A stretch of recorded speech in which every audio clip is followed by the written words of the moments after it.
Hey everybody, what's going on? Today we're going to talk about the difference between rectal ozone and intravenous ozone. You might be aware of the benefits of ozone therapy. If you're not, I recommend going out and checking our video, What is Ozone Therapy?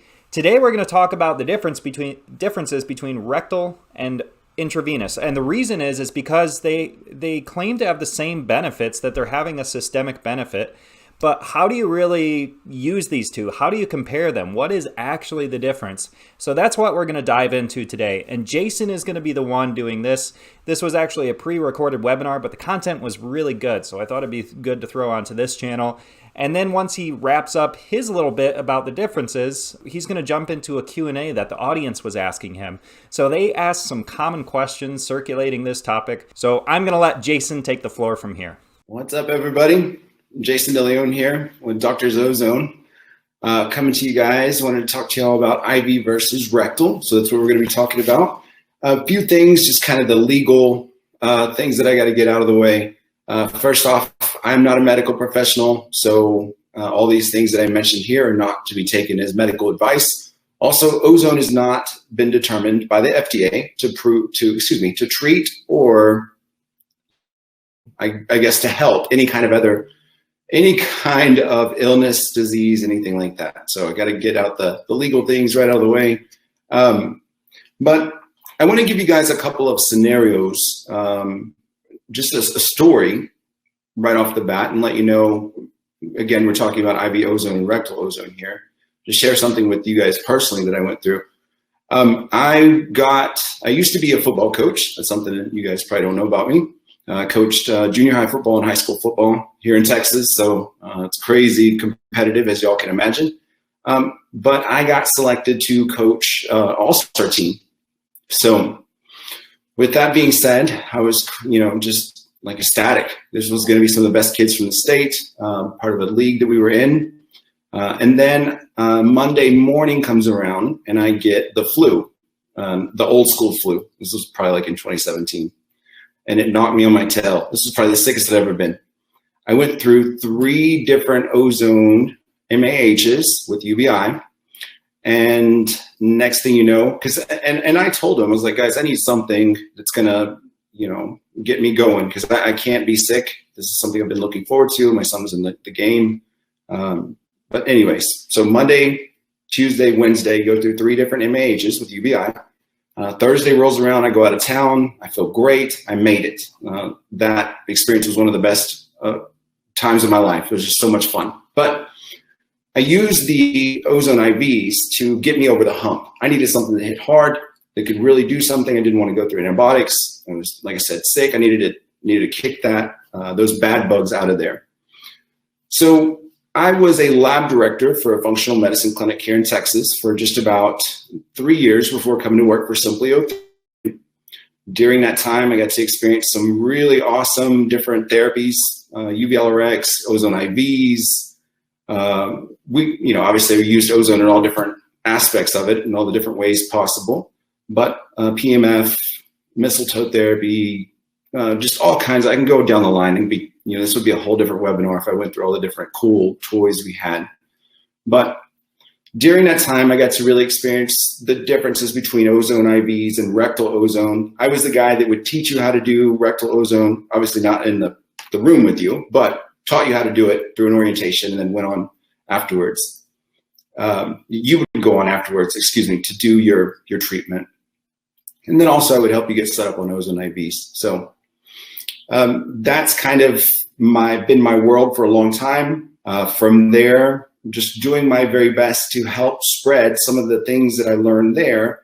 Now working with clinics and docs over the phone, many of you are in attendance, and just trying to help you guys kind of put all this together with ozone. Just trying to be a great resource for y'all with ozone.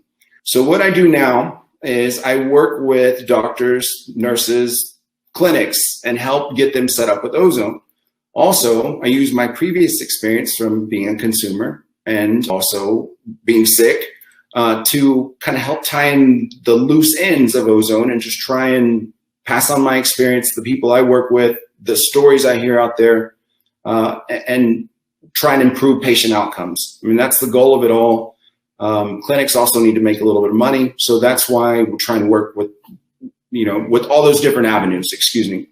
With all that being said, if you were to kind of ask me my experience on ozone and on my end, again, just my personal experience with home ozone and IV ozone, what's the difference? I would tell you, in my experience, I feel like ozone IVs hit a little harder, a little quicker on the body. Again, remember my story about I'm sick on Monday. I need to be better by Thursday because I'm going out of town. And if I were in that same scenario with all modalities available to me, I would pick IV ozone there so that I could knock it out and be done with it. If you were dealing with something chronic and you really needed to hit from all different angles, it's going to be a slow grinding process, then you would want to do both IV ozone and home ozone.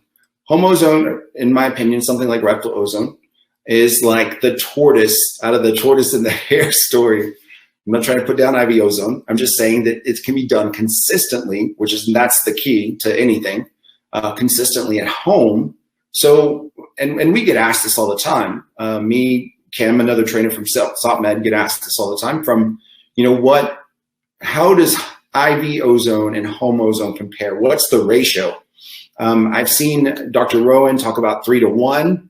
I've seen some others out there, give different numbers, maybe even a 1-to-1.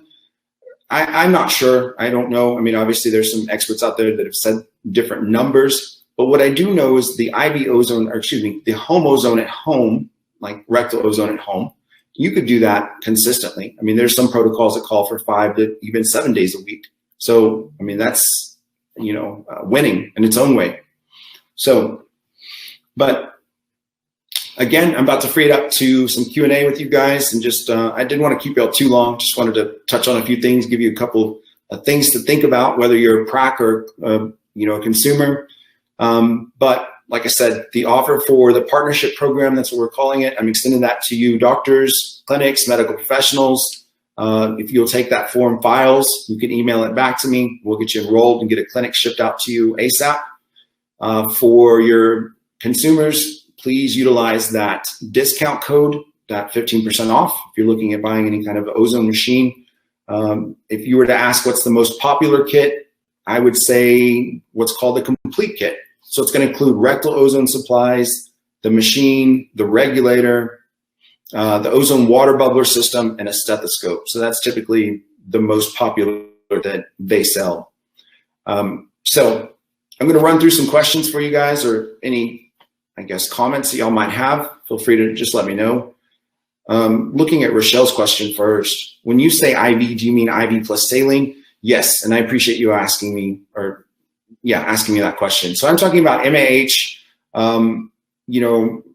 MAHs, 10 passes, those kinds of things. MAH with UBI, that's what I'm referring.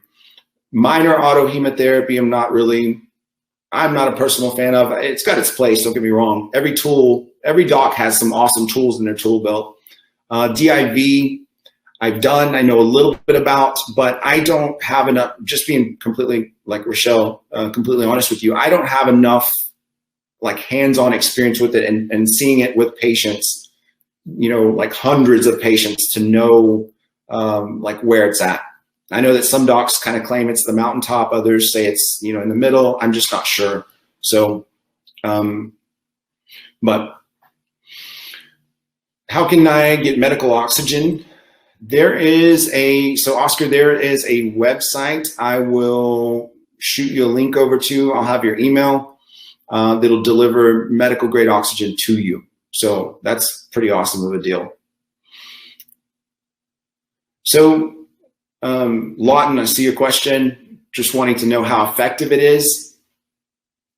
That's kind of my deal. If you're fighting something like a chronic condition like cancer, then you're trying to treat it as much as possible. You're just, getting aggressive and trying to, every day try and win and just get ahead a little bit. That's something where, again, rectal ozone would come into play. Also getting in and connected with a doc who's doing multiple different therapies.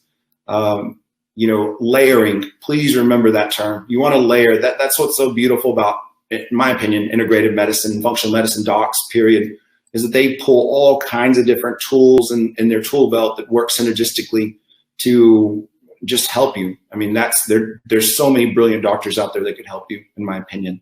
Is rectal best for food allergies? Jacqueline, you're asking? If you've made it this far in the video, I want to tell you about something important. You might be a practitioner or a patient who wants to get started with ozone therapy. You've heard a little bit about the benefits and you're wondering, how do I actually do this stuff? So we have put together the definitive guide to getting started with ozone therapy. This is one document that has all the links and information you need for getting started with ozone therapy, whether you are a patient or a doctor. We have 2 different guides. So click the link below in the description of this video. It's also in the comments. It'll give you access to a guide that has everything you need. So it takes you to another page where you have to do a 2-question survey. You just have to tell us if you're a practitioner or a doctor, because we send a different guide based on what you tell us. But once you answer that, you enter in your email and we will send you the guide that'll walk you through everything you need to know about getting started with ozone therapy. So you can enjoy pretty much everything we've been talking about in this video. Just click the link below in the description and it'll take you right there. You know, I don't know. I really don't know. I'm just trying to think of different scenarios where I've been in, where I've seen that. And, you know, what I mean by I don't know is I don't think that ozone is going to trigger anything negative as in your body with food allergies, is what I'm saying. So in my head, I was sitting there thinking, have I ever remembered somebody with severe food allergies reacting negatively with ozone? I don't think so. So, welding. So Alexa, you're asking about industrial oxygen compared to medical grade. Yeah, and I actually did a webinar on that. I have a background in the oxygen business as well. They're the same stuff. I know that sounds crazy, but they are. There's medical grade for industrial. You can get like different purity levels and so forth. And then also with the medical grade 870 valve oxygen tanks as well. So yeah, I'm gonna say the same stuff. I have heard of Dr. Robbins. I don't know him personally. Some of the people I work with do. I know he really touts DIV. Again, I was just speaking from my own experience. I don't have enough with it that I could tell you my personal opinion on it. Obviously I think it's awesome, but I can't say, hey, I've used it on this, and I saw a patient that used it on this condition and they had these results. So that's where I'm at, just so you know. You can contact me personally at info@drzozone.com. It should be up at the top of the chat. There's a little kind of yellowish looking bar up there that's got my contact on there. So in case you guys want to reach out to me. What's the benefit of ozone sauna compared to all? You know, I recently read that ozone sauna is considered a systemic treatment. I feel like some amazing success stories with ozone saunas, and then there's not. So I don't know if it's a systemic treatment like I read recently, then, I mean, obviously that's a benefit to the body.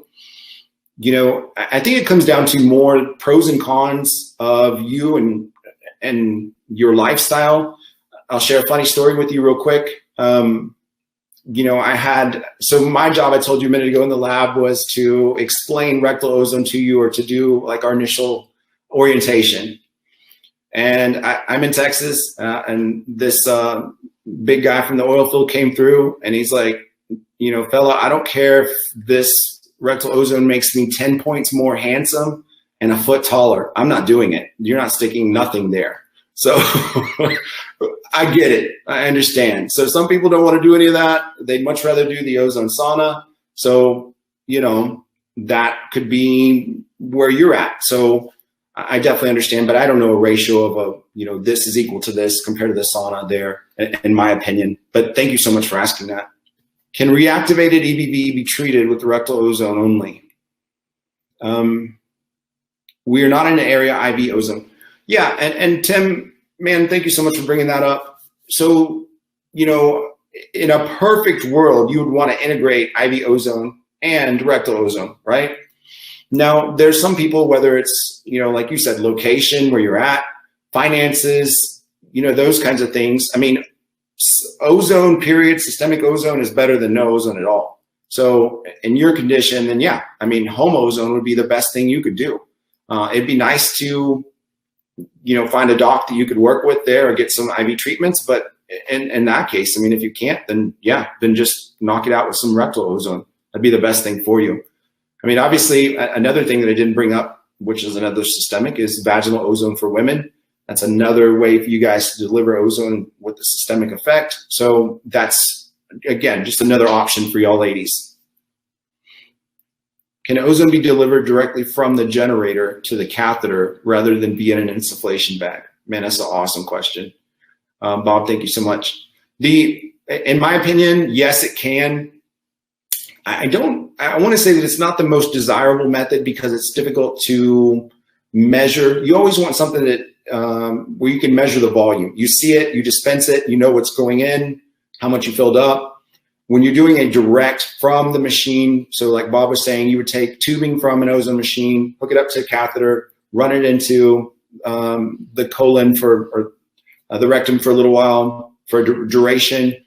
And yeah, I mean, we can all do math. A quarter liter per minute equals this much volume and so forth, of course. But the most, I would say widely accepted method is some way to measure volume, whether it's a syringe, whether it's a bag, something along those lines. So where do you get instructions on how to use ozone and you're just a beginner? So Kate, that's a great question. I'm talking to you guys like y'all are just ozone experts and y'all been doing this forever. And yeah, so I understand. And I thank you for bringing that up. There is a guide. You can click on that and it's basically the definitive guide to home ozone therapy. You can click on that. There's a lot of good info on that guide that kind of walks you through what ozone is to begin with, all the way down to some kind of example protocols. So that's where I would go for a newbie. And there's no shame in that. We all were newbies at one time. And just kind of get your feet wet with those different things. You're always welcome to reach back out to me, though, if you have any questions, and I can walk you through some just different questions or different things you uncover as you read. So, but yeah, for sure. I mean, it'd be a good time for you to take advantage of that 15% off as well if you were looking into buying something. So awesome. Let me make sure I didn't miss any questions. What are the benefits of drinking ozone or drinking water with ozone? Same results as, are they the same results as rectal insufflation? So, Judy, I'm going to tell you no. So, ozone water is going to be beneficial to everything it touches. The mouth, the esophagus, the stomach lining, and that's about it. We have several dentists that use it for pre and post dental work. So they'll do some swishing and, just try and disinfect the mouth. But it's not going to be considered a systemic treatment, systemic meaning treating the whole body like rectal ozone. Rectal, when you're administering rectal ozone, the ozone is going into a portal vein of the liver, being picked up from there, and that's considered systemic. So I would say no. It's great for local things, but not systemic reasons. So CPAL, you're asking, and I'll come back to you, Suzanne. I missed you, but I'll come right back. So how many times a day can you safely do the home method? I've seen protocols that do 2 times a day. I'm not a fan of that unless you do have some kind of professional that's walking you through it, a medical professional. But for sure, 1 time a day and an effective 1 time a day. There's protocols out there that call for anywhere from 5 to 7 days a week. So I would just say 1 time a day would be the ideal, and then know that there's some other outlier protocols out there that even go up to 2 times a day. So can you give the average cost of IV 5 pass or 1 pass? There is someone that can. Kim, do you mind answering that one? I'm going to say that the average, I'm going to let her answer that. That's more her ballpark. So let me take a look here. Does vitamin C need to be apart from ozone? Yes. Recently kind of researched this a little bit. We're looking at glutathione and ozone. We did ozone IVs. in the morning, and then we'd have a patient come back and do a vitamin C IV in the afternoon. So it was like an hour-ish break. So I would tell you that you would do an ozone treatment, whatever it is, first, and then you can do your vitamin C after. But I would say at least an hour for sure, if not a little longer, is going to be, ideal. Ozone enters the body and is, some research that we found recently that's showing that it's in the body and doing its thing for about 30 minutes. And then after that, the active effects of ozone are no longer present. So that's what I would say, about an hour or so. Did I mean 4 times a day? No, I meant 1 times a day, Tim, just so you know. Oh, looks like you guys picked that up. Let me see. And yeah, there are some protocols available to you guys through that guide that I was saying. There you go, Kim got it. So average cost of MAH in the country is $260. For a 10 pass, it's $1,500 to ish, and 5 passes, $600 to $750. So let me take a look. Is the dose for vaginal the same as rectal? Man, that's a good question, Tim. No. So here's what you're like, is it or isn't it? There's some ways to administer vaginal where you would do for a duration for like 10 minutes. So there's an insert and you're hooked up to an ozone machine and it's done for, like I said, 10 minutes. When I worked in a lab, the way that we did it is we would fill up an ozone bag and then attach a new catheter to it. The patient would administer, and that's a vaginal treatment.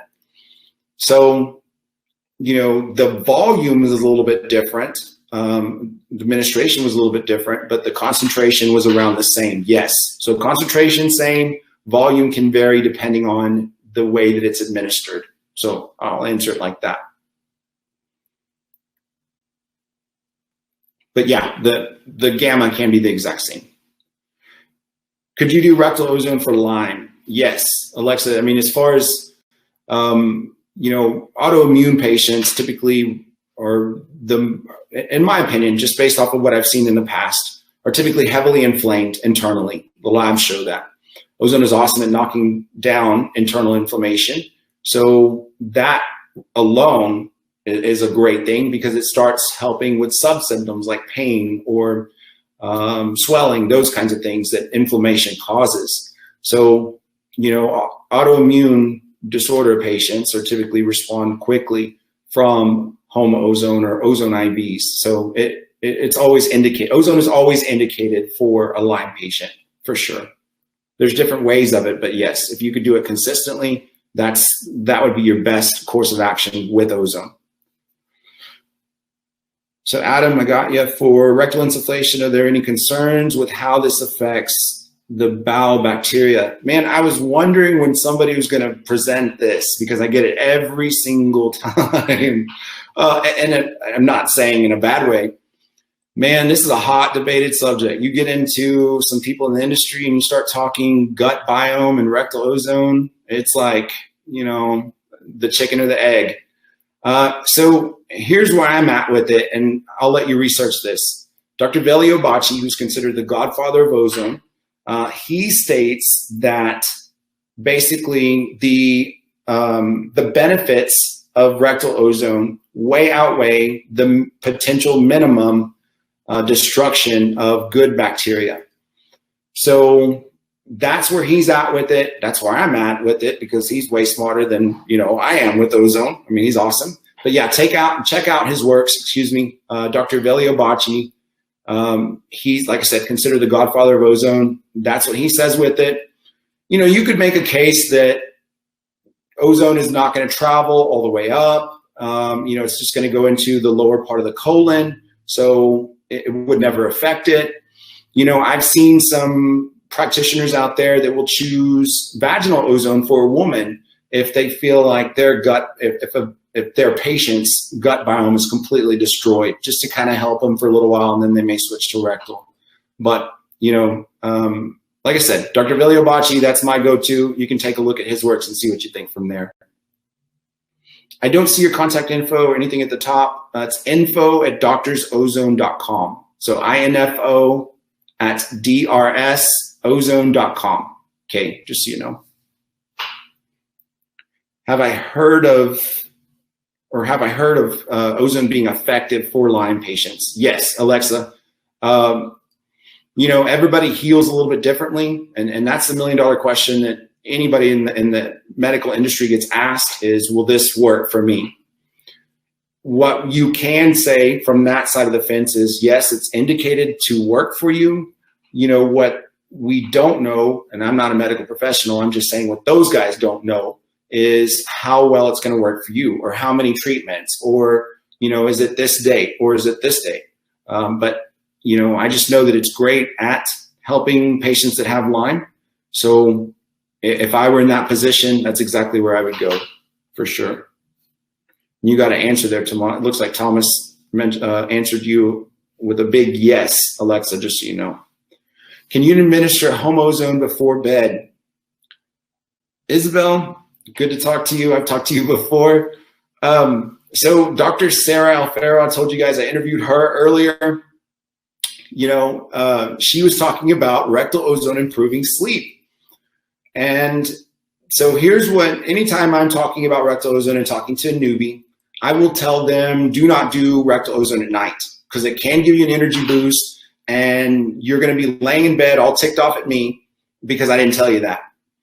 But for me, I've been doing rectal ozone for a long time, treating leaky gut issues and some, irritable bowel stuff that I have going on. And when I do rectal ozone at night, I sleep like a baby. And this is what Dr. Sarah and I were talking about. She was saying that she's seen that a lot with her patients, that it does help them get into REM sleep a little faster and stay there longer. So it improves their sleep quality. So the answer is yes, but I think there's a little bit of asterisk there. And if Dr. Sarah was on here, I think she would agree that if you're new to ozone, you do not want to do rectal ozone before you go to bed. You'd want to see how your body tolerates it, how you do with it. Because we have had some patients out there that do IV ozone or rectal ozone, and they feel like they're like, look, I've never done drugs before, but this feels great. I feel awesome. So if you're in that mindset, you're probably not going to go to bed, and you're probably going to be mad at me. So remember my warning. If you're new, don't do it. If you're an old pro, then yeah, try ozone before you go to bed and see if it helps you go to sleep. I bet it will. So what is IV5 pass or MAH? I'm not familiar with those terms and abbreviations. Cynthia, thank you for I'm sure there's others out there. Again, I assume that you guys are just ozone, know all about this, so I appreciate you bringing that to my attention. So a 5 pass is also considered high dose ozone. So here's what I mean by that, and that just made you even more confused probably, so I'm sorry. What I mean by that is this: they are the same thing. So if you hear 5 pass or high dose ozone, they're the same thing. It's just they were marketed kind of at the beginning as 5 pass. Now they're only known as high dose ozone, but they take out more ozone, more blood. The ozone is infused. The ozone is, again, infused with more blood, more ozone, and then delivered back into the patient for a little bit longer of a time. An MAH is a major autohemotherapy. So what that means is you would have an amount of saline. You draw out a certain amount of blood, typically around 60 cc's, so it's not a whole lot.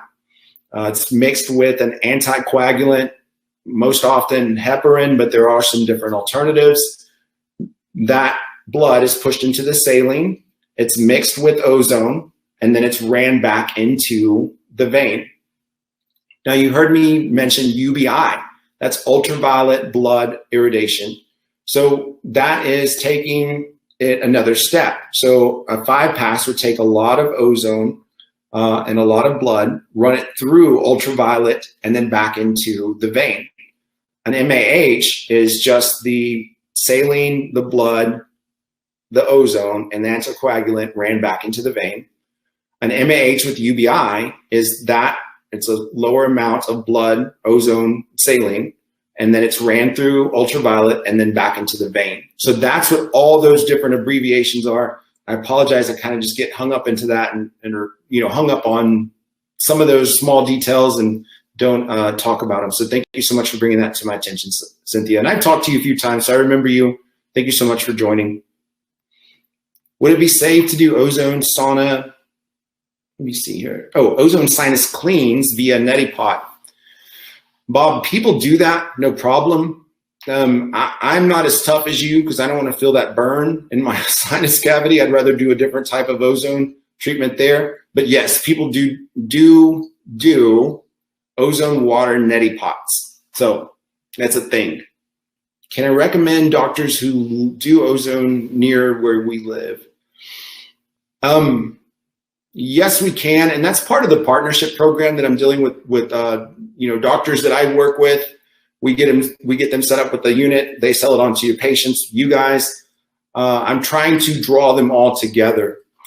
When Doctors Ozone, Doctors Ozone, the website, doctorsozone.com, we recently lost all content on there. One of the things we lost was a doctor directory in the United States that did ozone. So we do not have that any longer. So pre the website crash, you could call in. I could say what state you're in and find you a docs or several different docs. Now we don't have that. So I'm trying to rebuild it. And as you can imagine, it's pretty tedious. So I'm starting with the docs that I have on this program and trying to match a patient to them and vice versa, doc to the patient. So I don't have a good answer for you, but if you want to just shoot me an email there, I'll do my best to find somebody in your area. If just curious, what area were you talking about, or what area were you looking to find a doc? I may know somebody right off the top of my head. Let me take a look here.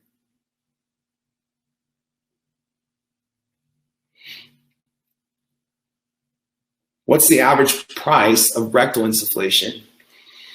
Are you speaking of, so I would say from a clinic standpoint, most are charging around $25. The initial consult that I was telling you that I used to do was about $50. That included instructions, plus they were paying for the bag. Where I worked, there's different ways that it's done. Some fill up syringes, some fill up bags, but I'm gonna say the initial consult is typically $50. After that, it's around $25 is what I would say for average. Does rectal absorb better if it's squeezed out slowly? No. Here's why I say that. It's better for you because it may be more comfortable. It doesn't matter to the ozone because ozone is going to react into the mucosal lining of the colon and be absorbed into the blood, the red blood cells almost instantly. I've seen it being called a biochemical reaction, which is awesome. That's a great way to describe it, in my opinion, because it's not like like if you took ibuprofen, it's got to go through your esophagus, your stomach, finally hit the kidneys, and then get dispersed, or liver, and then dispersed. Whereas with rectal ozone, when it's administered, it's absorbed and it's on. Ozone is doing its thing. So the slower you administer it or the faster, it doesn't really matter, but it is more comfortable to you if you go slower. If you were to go fast and really mash on a bag, it's probably not too comfortable. So, but as far as the absorption, I'm going to say no. Let me take a look. Yeah, Kim brought up an awesome point. If you have bad veins, and she worked in a clinical setting, so did I. It's rough trying to get some patients with a stick with bad veins. If you have bad veins, it's best just to do rectal ozone and IV ozone, and just develop a protocol for them around that, in my opinion. So let me grab some more questions. How far in do you recommend doing rectal ozone? So one of the cool things, and I don't have a catheter here in front of me, but I told you I would explain and show patients how to do rectal ozone. When I pulled out that catheter, it's probably like 14 inches long. They would look at me like I was crazy, and I don't blame them. The catheter has slits on it that are probably about 2 inches. So really anywhere from 3, maybe 5 inches at most, but about 3 inches is probably a good estimate as far as about how much you need to stick it into the rectum to then start, administering start rolling up the bag. I'll say that. Any OSHA requirements to have an IV ozone setup? It'd be no different than any other IV setup as far as that goes. Ozone is not approved by the FDA, so it's not, you'd have to check with your state's kind of medical board there. But Kim, if you want to get her info, is going to be a great resource for you there. That's what she does, is get docs set up with clinic, or get docs set up with machines in their clinic. So she'd be a good resource for you there. Her name is Kim Look. Let me see real quick. Alexa, you're welcome. I'm glad I gave you hope. That's a cool thing about just people in this industry. It's not me. There's so many amazing people in the integrative medicine industry. There's amazing people. I don't want you to think that he's like, oh, he's saying there's nobody good in the traditional. It's not what I'm saying. I'm just saying that, people can relate. Somebody with Lyme has a hard time explaining what you go through to somebody who doesn't have Lyme or have never even heard of it. Or there's some people that believe it's not even a thing. So you're amongst your kind here. That sounds funny. And, everybody definitely gets it and wants to help out and share. So whenever some of these docs that I talk to are just so caring and so kind, those guys give me hope, because I know that they're out there taking care of y'all and making you guys feel great. Which method is best for sciatica? I think it's just going to come down to consistency there. If you can do both, do both. If you can't, then you could only afford like home ozone, then you would just try and do, consistent. You don't buy a home gym and do, 10 push-ups and then think look like Arnold. So you gotta, again, consistency is just going to be the king on whichever direction you go. But I think both would be beneficial for you, or if you just pick one. So that's my opinion. I thought Tesla is the father of ozone. Thomas, I said the godfather of ozone is Dr. Velio Bacci. So isn't that two different things? Isn't a godfather different than a father? We're getting a little off topic, but yeah, I appreciate it. Tesla's work with ozone is freaking awesome. If y'all haven't taken a look at that, you should. What are my thoughts on ozone suppositories? I think they're great. They just don't deliver as much of a volume of ozone as what rectal would, or, obviously ozone IVs. But every tool has its tool belt for sure. But yeah, I do think they're awesome. Isabel does give you, so Isabel's saying that rectal ozone does give her sustained energy. So that's what I was saying. You don't want to do rectal ozone before you go to bed, or else you're going to be mad at me. You're going to give me a call. Be like, say, man, do I have an opinion on hydrogen therapy versus ozone? And that's a good question. I feel like hydrogen therapy or hydrogen water is better at producing more oxygen, whereas ozone is better at doing a lot of different things. So, man, maybe this is wrong, or you guys may disagree with me, but I feel like hydrogen is more of a one-trick pony, whereas ozone is an all-around superstar. It reduces inflammation, antibacterial, antiviral. So it helps improve blood flow, or your red blood cell oxygen uptake. So they're a little bit different. They're the same but different. It's crazy, I know. Does the catheter break down after number of uses?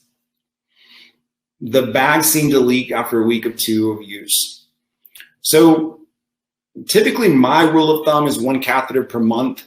So I'll reuse it and go, and just do multiple uses on one catheter.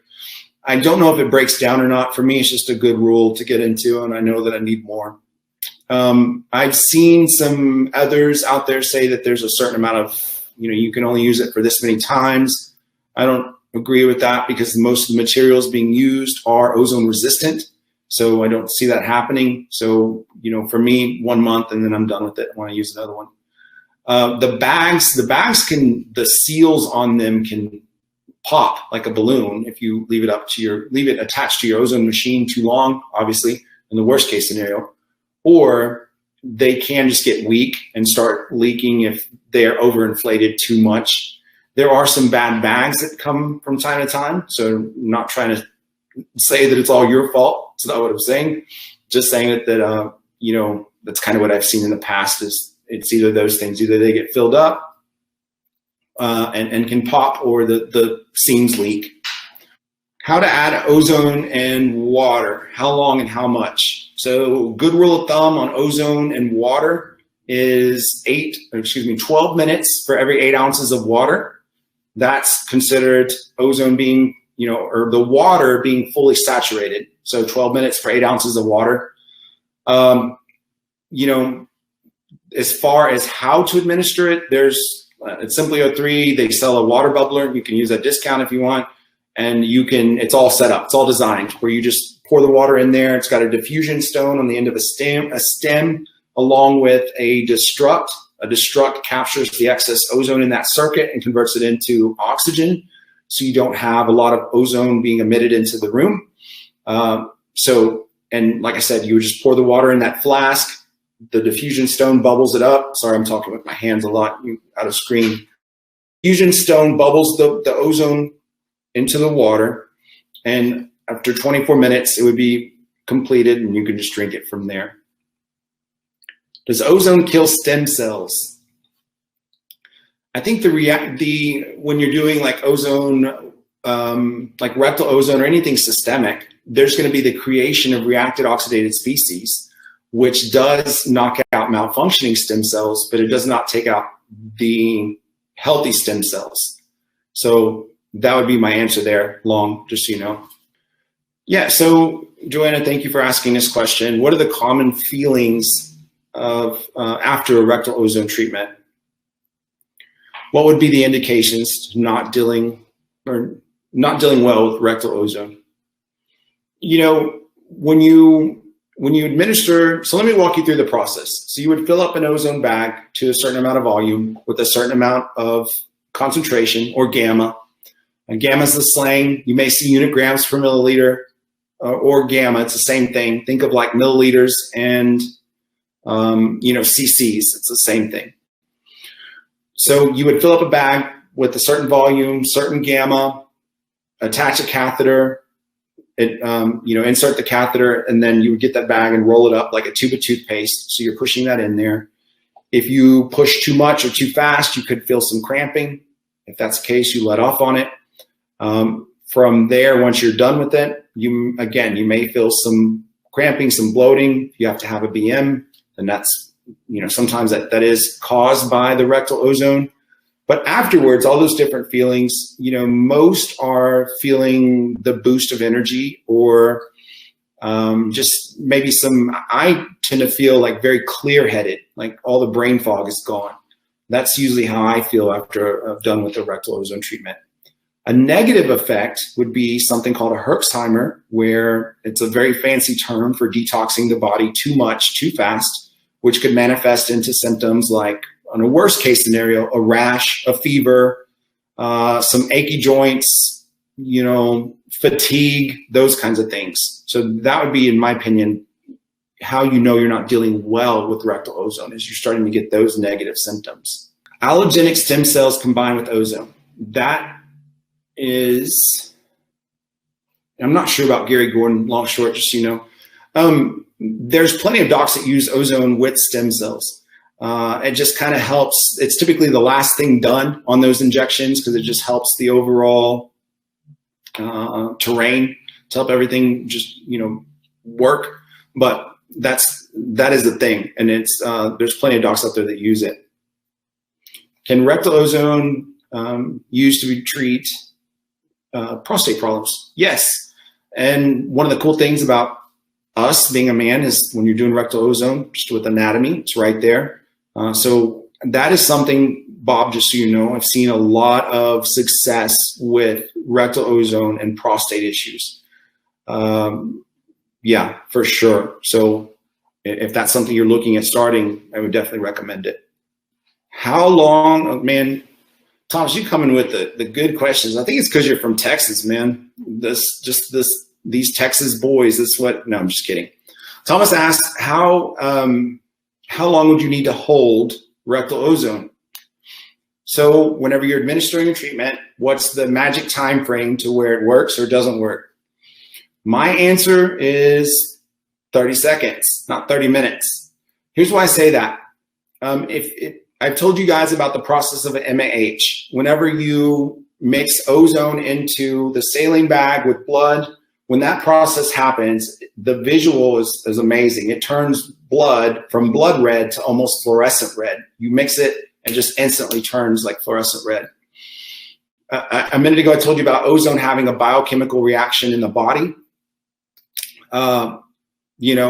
So it happens instantly. So you don't need to hold it. Holding causes discomfort, in my opinion. So I would say, I think some people out there say like 5 to 7 minutes, something like that. I believe that's a little bit of overkill. That's my opinion. I would say, 30 seconds to a minute or so. If any comes out, that's fine. If you have a BM after that, that's fine as well.